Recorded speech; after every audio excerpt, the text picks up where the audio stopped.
There are many that claim they are all in for God, that they want to see God's will be done, but their actions display a different attitude. It displays an attitude of being half in. They claim they want to see revival. They claim they want to spread the gospel, but there's no action. There's no motivation. There's no discipline. And they continue to stay in their comfort zone. They want God pretty much to move on their terms. And you may ask, how can we get out of this way of thinking? How can we observe God's will being fulfilled in our lives and fully commit to it? Well, I'm glad you asked. It reminds me of this story of a young man who asked his mentor, how can I be all in for God? And the mentor told him, meet me at the beach tomorrow at 6 a.m.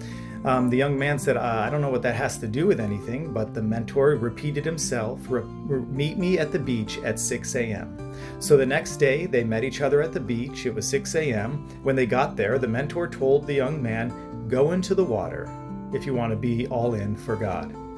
Reluctantly, the young man did what his mentor said, but he got in about knee deep. Then the mentor said, if you want to be all in for God, you need to go in deeper.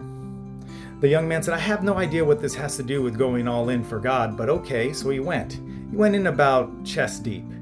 Then the old man grabbed him and held him under.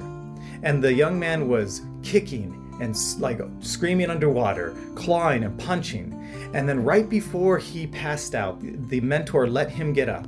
And then he asked him, what were you thinking when you were underwater?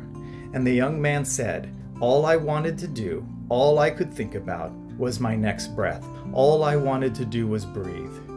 And then his mentor told him, when you desire God and His will as bad as you wanted to breathe, then you will live a life that is all in for Him. Then you'll see miracles happen. Then you'll see His will done on earth as it is in heaven.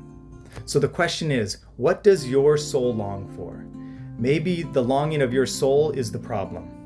As the psalmist says in Psalms 42, as the deer panteth for the water, so my soul longeth after thee.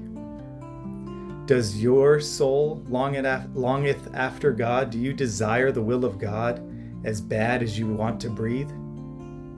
Desire to live, to be Christ-like, as if it was the last breath you will ever take. God bless.